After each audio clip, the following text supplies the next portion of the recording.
पिछली क्लास में हमने अदिश और सदिश का गुणा करना सीखा। आज हम अदिश और सदिश के गुणा का ज्यामितीय रूप देखेंगे। अर्थात कहने का मतलब, जब हम किसी सदिश को अदिश से गुणा करते हैं तो हमें ज्यामितीय रूप किस प्रकार दिखाई देता है, इसकी चर्चा करेंगे हम इस क्लास में। देखो, पहले तो हेडिंग लगाएंगे, सदिश तथा अदिश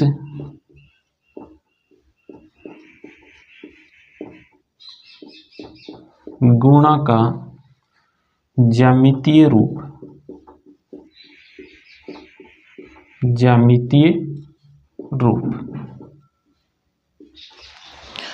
तो हम एक सदिश लेंगे। ये हमने एक सदिश लिया है, सदिश ए, और इस सदिश ए की या इस सदिश ए का जो परिमाण है वो हम मान लेते हैं 2 इकाई, 1 इकाई और 1 इकाई। तो कितने इकाई हो गया? 2 इकाई हो गया इस सदिश का परिमाण। अब हम इस सदिश को गुणा कर रहे हैं 2 से। सदिश ए को गुणा कर रहे हैं किससे? 2 से। तो इस गुणनफल को हम लिखेंगे किस प्रकार से? तो इसको लिखेंगे हम इस प्रकार से। अब देखो, इस सदिश 2a की हम बात करें तो इसकी एक तो दिशा क्या होगी और एक इसका परिमाण क्या होगा। एक तो दिशा और एक परिमाण। तो दिशा देखने के लिए तो हमें यह करना है कि हमने जिस संख्या से गुणा किया है उस संख्या का हमें चिन्ह देखना है। तो हमने गुणा किया है +2 से। +2 से गुणा किया है मतलब चिन्ह प्लस का है, प्लस का है, इसका मतलब इस सदिश 2a की जो दिशा होगी वो सदिश a की दिशा होगी। किसकी होगी दिशा? सदिश a की दिशा होगी। परिमाण कितना होगा? तो परिमाण ज्ञात करते हैं। सदिश 2a का जो परिमाण है ये होगा मापांक 2 गुणा सदिश a का परिमाण। अब देखो, सदिश a का परिमाण कितना है? सदिश a का परिमाण है 2। तो यहां से हमें सदिश 2a का परिमाण मिल गया 4 इकाई।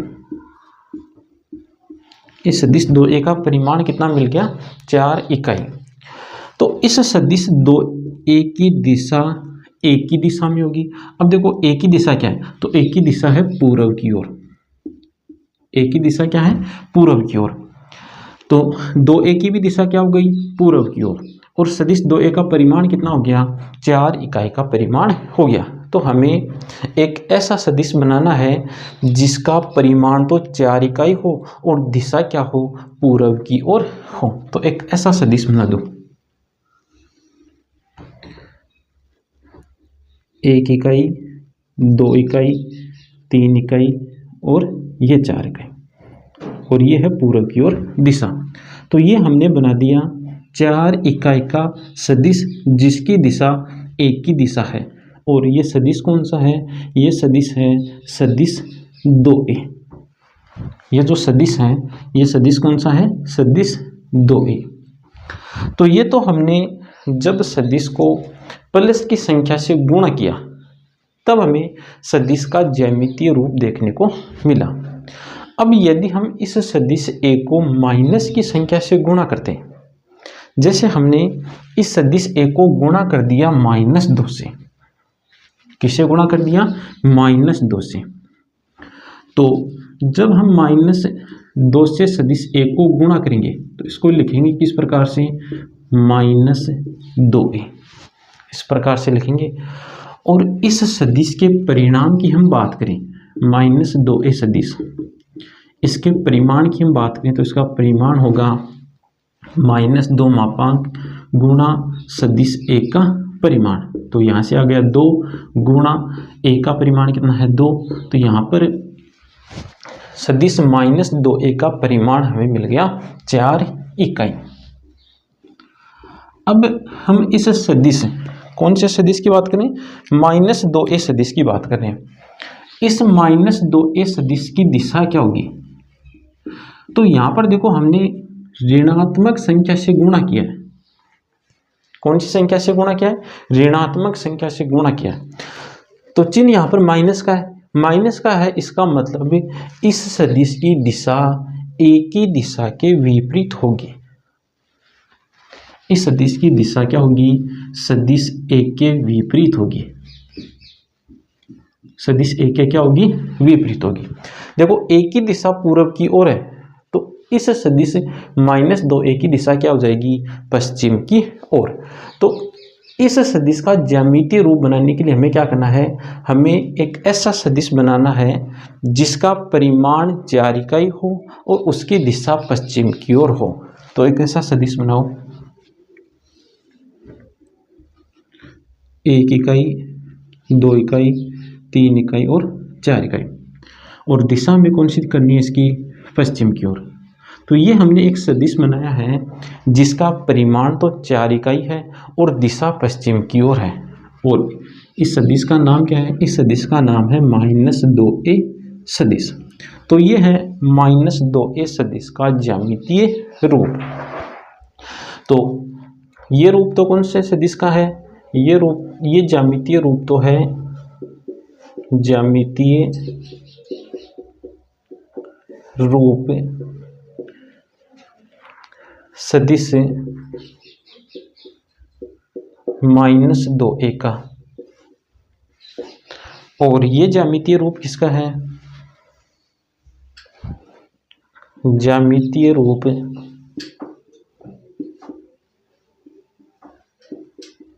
सदिश -2a का। अब देखो, यदि हम इस सदिश को शून्य से गुणा कर दें, किससे गुणा कर दें? शून्य से, तब हमें जो सदिश देखने को मिलेगा उसका ज्यामितीय रूप किस प्रकार का होगा? तो सदिश a को गुणा कर रहे हैं हम शून्य से, तो जब हम सदिश a को शून्य से गुणा करेंगे तो गुणा करने पर जो सदिश हमें मिलेगा, सदिश 0a, इस सदिश के बारे में हम दो बातें देखेंगे। एक तो इसकी दिशा क्या होगी और एक इसका परिमाण क्या होगा। ये दो बातें देखते हैं। तो देखो, दिशा देखने के लिए हम क्या करते हैं? दिशा देखने के लिए हम उस संख्या का चिन्ह देखते हैं जिससे हम इसको गुणा करते हैं। तो यहाँ पर हम देखो गुणा कर रहे हैं शून्य से, और शून्य का कोई चिन्ह नहीं होता। अब यहाँ पर शून्य का कोई चिन्ह नहीं है, तो फिर हम यहाँ पर दिशा के बारे में कोई निश्चित बात नहीं कह सकते, क्योंकि हमें यहाँ पर शून्य का कोई चिन्ह नहीं मिला। इसका मतलब दिशा के बारे में हम कोई निश्चित निर्णय नहीं ले सकते। तो फिर परिमाण पर आओ, परिमाण कितना होगा? तो देखो, सदिश 0a का परिमाण बराबर मापांक 0 गुणा सदिश a का परिमाण। तो यहाँ से आ गया 0 गुणा सदिश a का परिमाण है 2, तो यहाँ पर कितना आ गया? 0 आ गया। इस सदिश का हमें परिमाण कितना मिल गया? 0 मिल गया। परिमाण 0 मिल गया, इसका मतलब ये सदिश कौन सा बन गया? फिर 0 सदिश बन गया, और 0 सदिश की कोई दिशा निश्चित नहीं होती है। 0 सदिश की दिशा निश्चित नहीं होती है। हमने जब सदिश a को 0 से गुणा किया, तो गुणा करने पर हमें कौन सा सदिश मिल गया? 0 सदिश मिल गया। हमें पता कैसे चला कि ये 0 सदिश है? हमें पता इसके परिमाण को देकर चला। इसका परिमाण हमें कितना मिल गया? 0 मिल गया। और जिस सदिश का परिमाण 0 होता है उस सदिश को कहते हैं हम 0 सदिश। और 0 सदिश की कोई निश्चित दिशा नहीं होती। तो इसका मतलब ये हुआ कि जब हम कभी भी किसी भी सदिश को यदि हम 0 से गुणा कर देंगे, कोई भी सदिश हो उसको यदि हम 0 से गुणा कर देंगे, तो हमें कौन सा सदिश मिलेगा? हमें 0 सदिश मिलेगा। कोई भी सदिश हो उसको यदि हमने 0 से गुणा कर दिया तो हमें कौन सा सदिश मिलेगा? 0 सदिश मिलेगा। तो ये बात भी हमें ध्यान रखनी है कि सदिश को 0 से गुणा करने पर हमें कौन सा सदिश मिलता है। कौन सा सदिश मिलेगा, शून्य सदिश। अब देखो इसके कुछ गुणधर्म है, तो गुणधर्म पहले लिखते हैं, उसके पश्चात उन गुणधर्मों को हम समझेंगे। गुणधर्म, मानना अल्फा तथा बीटा दो अदिश है, और यहाँ पर अदिश का मतलब क्या है, संख्या से, और संख्या प्लस की भी हो सकती है और माइनस की भी हो सकती है और शून्य भी हो सकता है। माना अल्फा तथा बीटा दो अदिश है तथा सदिश ए तथा सदिश बी दो सदिश है। पहला नियम है क्रम विनिमय का नियम। क्रम विनिमय नियम,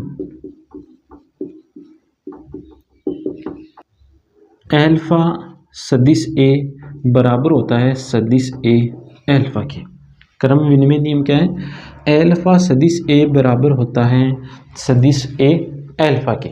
दूसरा नियम है बंटनता का नियम। बंटन, या पहले साहचर्य का नियम लिख लो,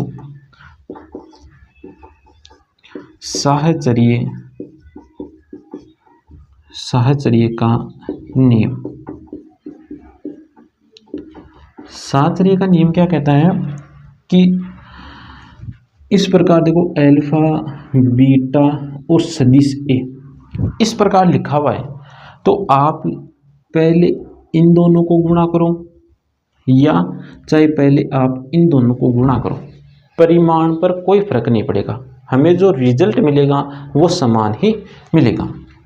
अल्फा बीटा ए बराबर अल्फा बीटा ए, चाहे इन दोनों को पहले गुणा करके इससे गुणा करो, जो हमें परिमाण मिले, जो रिजल्ट हमें मिलेगा, जो हमें परिणाम मिलेगा वो परिणाम, और चाहे अल्फा बीटा को पहले गुणा कर लो और उसके पश्चात गुणा कर दो सदिश ए से, और यहाँ से जो हमें परिणाम मिलेगा, जो रिजल्ट मिलेगा, ये दोनों रिजल्ट क्या होंगे, बराबर होंगे।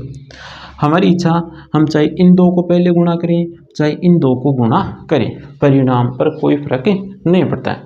हम प्रश्न में अपने हिसाब से देखेंगे कि हम इन दो का पहले गुणा करना चाहते हैं या इन दो का गुणा करना चाहते हैं। तो ये यहाँ पर छूट रहती है कि आप किन्हीं दो का पहले गुणा करो, रिजल्ट पर कोई फर्क नहीं पड़ेगा। इसके बाद है बंटनता का नियम।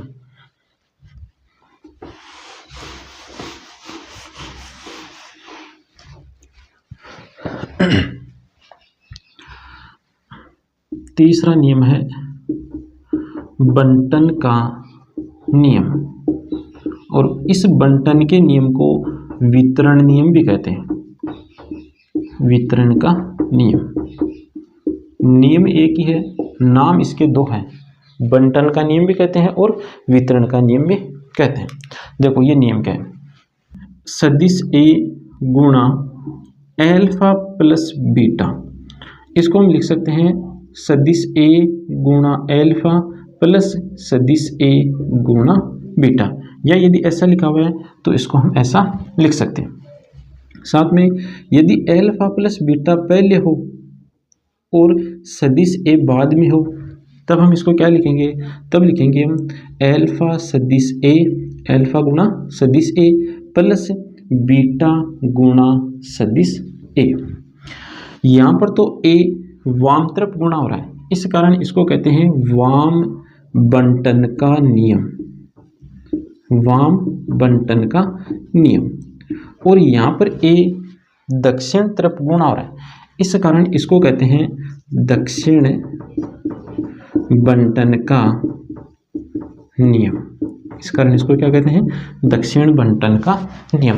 तो ये तीन गुणधर्म हमें पता होने चाहिए। इसके बाद हम बात करेंगे कि जब सदिश घटक रूप में दिया गया हो तब उनका हमें योग कैसे करना है, अंतर कैसे करना है, उसकी हम चर्चा करते हैं। जब सदिश घटक रूप में हो, घटक रूप में हो, तब योग कॉमा अंतर, अंतर का मतलब घटाना, तथा अदिश से गुणा, गुणा किसे करेंगे, अदिश से। देखो इसके लिए हम दो सदिश लेंगे, एक सदिश ए लिया है और सदिश ए का घटक रूप कुछ इस प्रकार मान लेते हैं हम, x1 i के प्लस y1 j के प्लस z1 k के। और सदिश बी का घटक रूप कुछ इस प्रकार मान लिया, x2 i के प्लस y2 j के प्लस z2 k के। अब देखो, तो पहले हम बात करेंगे कि जब सदिश को हम अदिश से गुणा करते हैं, सदिश को अदिश से गुणा, यहां पर हम अदिश मान लेते हैं एल्फा, एल्फा क्या है, अदिश। तो एल्फा को गुणा करें हम सदिश ए से, तो लिखेंगे एल्फा सदिश ए, एल्फा गुणा सदिश ए का हमें घटक रूप दे रखा है, घटक रूप क्या है, x1 i के प्लस y1 j के प्लस z1 k के। तो जब हमें सदिश का इस प्रकार घटक रूप दिया गया हो और इस घटक रूप को जब हम किसी अदिश से गुणा करें, तो गुणा हमें किस प्रकार करना है, i केप, j केप और k केप, इन तीनों के गुणांकों को हमें किससे गुणा कर देना है, एल्फा से गुणा कर देना है। अर्थात हमें इस प्रकार लिखना है alpha x1 i cap plus alpha y1 j cap plus alpha z1 k cap. इस प्रकार हमें अदिश को गुणा करना है जब सदिश का हमें घटक रूप दिया गया हो। तो ध्यान क्या रखना है कि आई केप, जे केप और के केप के जो गुणांक हैं उनको हमें क्या कर देना है, उस अदिश से गुणा कर देना है। अब हम बात करते हैं दो सदिशों के योग की। अब हम किसकी बात करेंगे, योग की। तो सदिश ए प्लस सदिश बी, तो जब हमें सदिश घटक रूप में दिया गया हो तब हमें उनका योग किस प्रकार करना है, आई केप के जो गुणांक है उनको परस्पर जोड़ना है, जे केप के जो गुणांक है उनका परस्पर योग करना है और के केप के जो गुणांक है उनका परस्पर योग करना है। तो आई केप के गुणांकों का योग करो तो योग आ गया x1 प्लस x2, गुणा में लगाओ आई केप, ये आई केप के गुणांक है तो गुणा में आ गया आई केप। फिर जे केप के गुणांकों का योग करो तो जे केप के गुणांक है y1 प्लस y2, गुणा में आ गया जे केप। अब के केप के गुणांकों का योग करो तो के केप के गुणांकों का योग आएगा z1 plus z2 K cap, और इनके बीच में हमें किसका चिन्ह लगाना है, प्लस का चिन्ह लगाना है। तो इस प्रकार हमें दो सदिशों का योग करना है जब हमें सदिश घटक रूप में दिया गया हो। अब देखो यहाँ पर सदिश घटक रूप में दिए गए हैं तो हमें अंतर किस प्रकार से करना है, घटाना किस प्रकार से, संक्रिया। तो जैसे हम ज्ञात करना चाहते हैं सदिश ए माइनस सदिश बी, देखो इसको हम ऐसा लिख सकते हैं क्या, सदिश ए प्लस माइनस सदिश बी, माइनस प्लस गुणा करो वापस क्या आ जाएगा, माइनस आ जाएगा। इसका मतलब सदिश ए अंतर बी को हम ऐसा लिख सकते हैं। अब देखो सदिश ए प्लस, इसको देखना हम इस प्रकार लिख सकते हैं -1 गुणा सदिश बी, ऐसा लिख सकते हैं। अब देखो यहाँ पर क्या हो रहा है, बी को -1 से गुणा कर रखा है, बी को किससे गुणा कर रखा है, -1 से गुणा कर रखा है। तो ये रहा बी इसको -1 से गुणा करने पर देखो क्या आएगा, -1 से गुणा करेंगे किसको हम, सदिश b को। तो माइनस से गुणा करेंगे तो i cap, j cap, k cap, इन सभी के गुणांक किससे गुणा होंगे, -1 से गुणा होंगे। तो क्या आ जाएगा, माइनस का x2 i केप माइनस का y2 j केप माइनस का z2 k केप। ये आ गया -1 गुणा सदिश b। अब देखो सदिश a और ये सदिश, इन दोनों सदिशों का क्या कर रखा है, योग कर रखा है।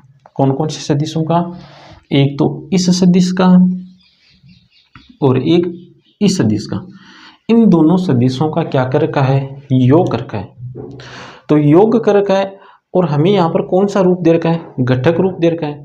तो जब हमें दो सदिशों का योग करना हो, जब सदिश हमें कौन से रूप में दिए गए हो, घटक रूप में दिए गए हो, तब हमें क्या करना है, आई केप के गुणांकों को परस्पर योग करना है, जे केप के गुणांकों का परस्पर योग करना है और के केप के गुणांकों का परस्पर योग करना है। तो गुणांकों का देखो योग करते हैं, x1 प्लस माइनस x2, तो ये बन गया x1 minus x2 I cap plus y1 plus minus y2, तो प्लस माइनस क्या बन जाएगा, माइनस बन जाएगा। तो y1 माइनस y2 किसके गुणांक है, जे केप के गुणांक है। तो गुणा में क्या लगा दो, जे केप लगा दो, प्लस के केप के गुणांकों का योग करो, तो z1 प्लस माइनस z2, तो प्लस माइनस क्या बन जाएगा, माइनस बन जाएगा। तो z1 minus z2 K cap, ये किसका गुणांक है, के केप का गुणांक है। और यहाँ पर इनके बीच में हमें किसका चिन्ह लगाना है, प्लस का चिन्ह लगाना है। तो इस प्रकार हमें सदिशों का अंतर करना है। जब हमें सदिश कौन से रूप में दिया गया हो, हमें सदिश घटक रूप में दिया गया हो।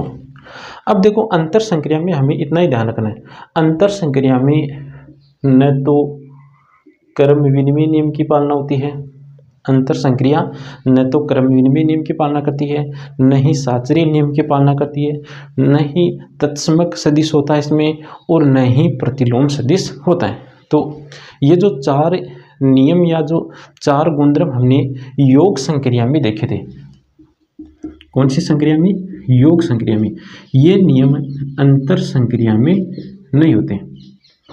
अंतर संक्रिया में इस प्रकार का कोई नियम नहीं होता है, न तो ये क्रम विनिमय नियम की पालना करती है, न शास्त्रीय नियम की पालना करती है, न इसमें तत्समक सदिश होता है और न ही इसमें प्रतिलोम सदिश होता है। अब देखो जब भी हम दो सदिशों का अंतर करेंगे तो इतनी बातें लिखने की आवश्यकता नहीं है, हम सीधा अंतर करेंगे।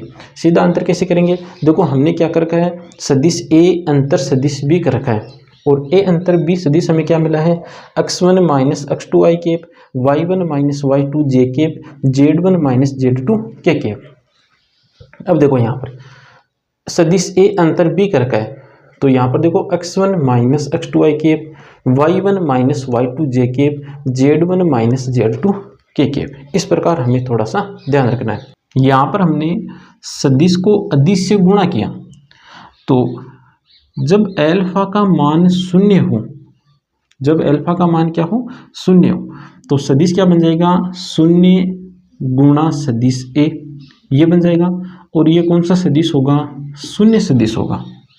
और शून्य सदिश की अगर हम ज्यामितीय रूप की बात करना चाहिए तो ज्यामितीय रूप क्या होता है, इस प्रकार का एक बिंदु जिसका क्या हो, प्रारंभिक बिंदु और अंतिम बिंदु संपाती हो जाए, उस सदिश को क्या कहते हैं, शून्य सदिश कहते हैं। तो इसका जो ज्यामितीय रूप बनेगा वो कुछ इस प्रकार का बन जाएगा। अब देखो यहाँ से इसका घटक रूप किस प्रकार का होगा, फिर देखो शून्य गुणा सदिश ए, तो ए का जो घटक रूप हमें दे रखा है, उस घटक रूप में आई केप, जे केप और के केप के गुणांकों को किससे गुणा करना है, शून्य से गुणा करना है। तो ये आ गया शून्य गुणा x1 आई केप प्लस शून्य गुणा x2 जे केप प्लस शून्य गुणा, यहाँ पर x1 है, यहाँ पर क्या है y1 z1 के केप। तो शून्य को तो किसी संख्या से गुणा करो, क्या बन जाएगा शून्य। तो शून्य आई केप प्लस शून्य जे केप प्लस शून्य के केप, ये हमें मिल गया शून्य सदिश का घटक रूप। ये हमें क्या मिला है, शून्य सदिश का घटक रूप।